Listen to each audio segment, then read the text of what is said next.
조갑제 TV 시청자 여러분 안녕하십니까. 2022년 8월 27일 오후 6시입니다. 잘 쓰는 글이 어떤 글이냐 하면은 문학적으로는 사람의 영혼과 가슴을 울리는 글이 되겠죠. 그러나 사회과학적 글은 미래를 정확하게 예상하는 글이 잘 쓰는 글입니다. 오늘과 과거는 분석할 수가 있습니다. 그러나 미래를 분석하는 것은 매우 어렵습니다. 점쟁이도 아니고 말이죠. 세상이 복잡하게 얽혀서 굴러가는데 당장 내일 무슨 일이 일어날 거냐 알 수가 없습니다. 그러나 꼭 알아야 할 경우가 있습니다. 그래야 자신의 방향을 결정할 수 있으니까요. 그것을 전제로 하고 제가 최근 읽은 중에서 잘 쓴 글이라고 생각하는 것은 카이스트 교수 이병태 씨가 최보식의 언론에 몇 번 썼던 이준석 사태에 대한 분석과 전망 글이었습니다. 7월 초에 쓴 글, 이준석 대표를 무리하게 몰아낼 때 어떤 후유증이 생길 것이냐 하는 글, 그리고 그대로 맞아떨어져서 어제 법원이 이준석 대표의 손을 들어준 직후에 썼던 글, 둘 다 명문입니다. 제목은 윤석열 정부 실패와 야당 노릇을 다시 하고 싶어 안달이 난 정당입니다. 이로써 윤석열 대통령은 요리도 잘하고 술자리의 대화에 능하고 도어 스태핑도 하는 소탈한 쇼맨십과는 달리 민주적 가치와는 거리가 먼 상명하복에 능한 권위적이고 겉과 속이 다른 이중인격의 지도자의 모습을 노정했다. 아주 아픈 지적입니다. 그간 이준석 사태를 보면 국민의힘은 윤석열 정부 실패와 야당 노릇을 다시 하고 싶어서 안달이 난 정당처럼 행동해 왔다. 이번 법원의 판결은 누가 보아도 상식적이다. 당원이 전당대회에서 뽑은 당대표를 축출하기 위해 온갖 꼼수를 다 썼다. 그리고 그 배후에 윤석열 대통령이 있었다는 것이 체리 따봉 문자와 이준석 대표의 탄원서로 미루어 짐작할 수 있다. 나는 박근혜 대통령이 탄핵이 된 시발점을 2016년 총선의 대통령과 여당의 분열, 즉 국민은 안중에 없었던 권력투쟁의 결과라고 믿고 있어서 이준석 대표에 대한 윤리위 징계가 그때와 같은 현재 권력과 미래 권력의 분열이라면 이는 보수 정권의 실패로 귀결될 공산이 크다는 것을 우려하는 글을 여러 번 쓴 적이 있다. 불행하게도 그 이후의 사태 전개와 흘러나오는 정황들은 이 의심이 사실일 가능성이 높아졌다. 이로써 윤 대통령은 요리도 잘하고 술자리의 대화에 능하고 도어 스태핑도 하는 소탈한 쇼맨십과는 달리 민주적 가치와는 거리가 먼 상명하복에 능한 권위적이고 겉과 속이 다른 이중인격의 지도자 모습을 노정했다. 셀프 쿠데타에 의한 억지로 만든 비상사태와 이에 대한 이준석 대표의 반발에 대한 당과 보수권의 반응은 더 한심하다.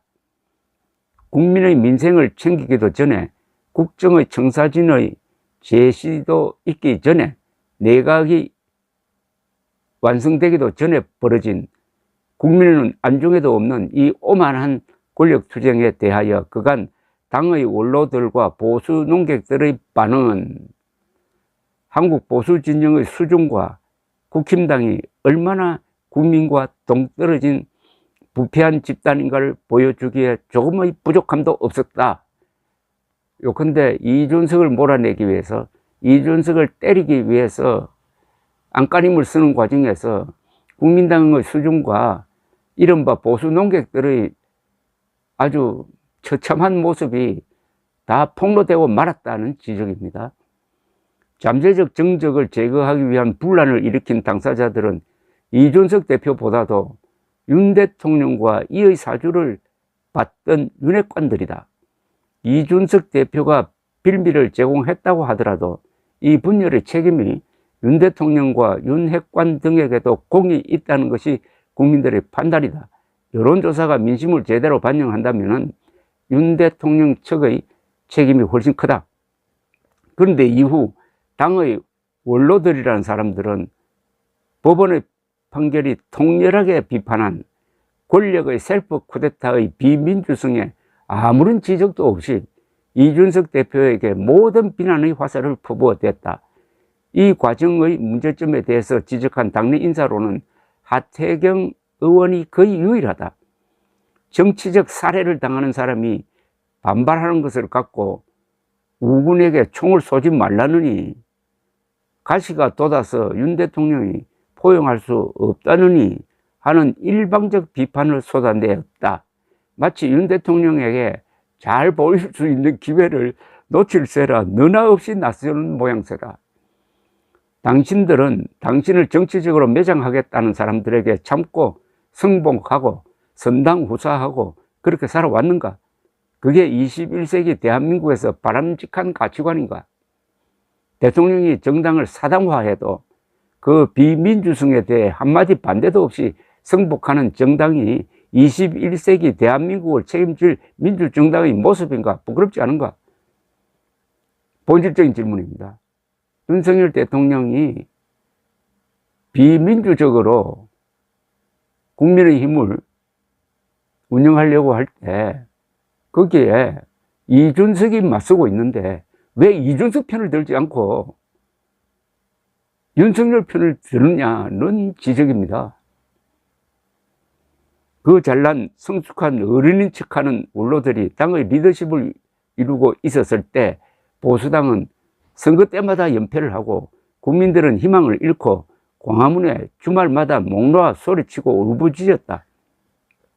그 잘난 성숙한 리더십이 뭘 했다고 실패하던 정당에서 승리하는 당으로 바꾸어 놓은 젊은 리더십에 대해 그렇게 자신있게 할 말이 많은가?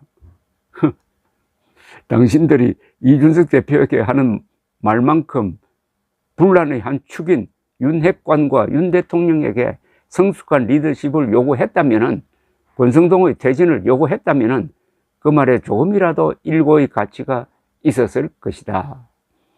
이 사태로 당이 분열되고 국민이 새로운 정권이 본격 출발도 하기 전에 지지를 거두었는데 당은 그 분열의 책임이 있는 윤핵관 중의 핵심 권성동을 아무런 이론도 없이 재신임했다.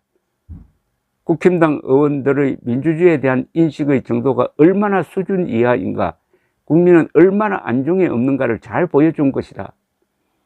그들은 법원 판결로 쿠데타의 공범들이라는 공인을 받았다. 이런 비민주성은 최근 이재명 구하기 당헌 개정안을 부결시킨 민주당과 대비된다. 그 당은 사당화에 저항하는 세력과 당원이 존재함을 보여준 반면 국힘당은 절대자의 권력에 순응하는 꼰대당임을 증명해 왔다.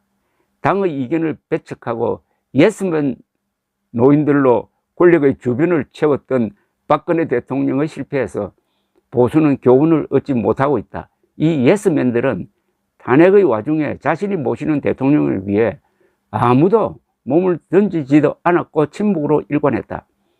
박근혜 대통령은 그 자처한 고립 속에서 처참하게 무너졌다.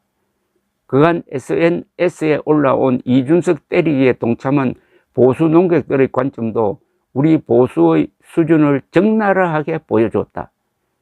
사내가 눈물을 흘렸느니 어리다느니 하는 너 나이가 몇이야 하는 꼰대들이 그 수준에서 조금도 벗어나지 않았다.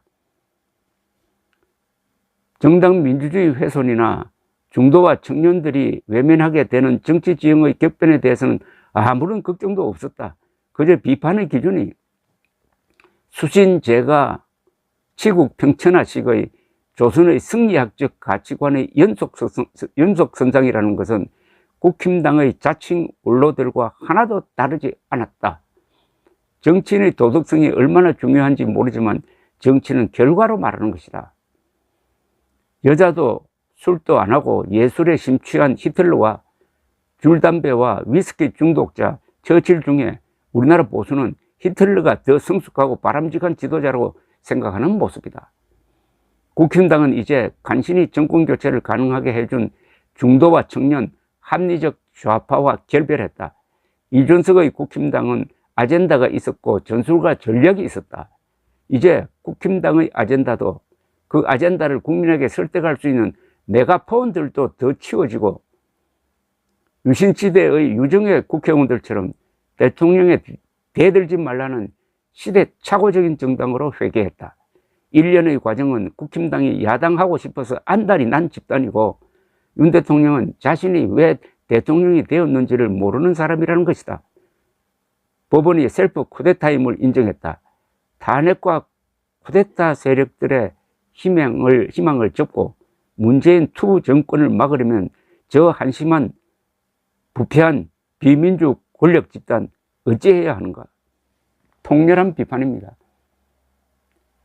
특히 국힘당의 중진 원로라고 하는 사람들, 그리고 윤석열 팬클럽으로 전락한 자칭 보수 인사라고 하는 사람들이 이병태 교수의 이 비판에 과연 답변을 할 수 있느냐? 불가능하죠. 그동안 사가지 없다는 이야기, 불의정물이 없다는 합창밖에 하지 않았으니까 이준석을 비판하다가 못난이가 되어버렸습니다. 감사합니다.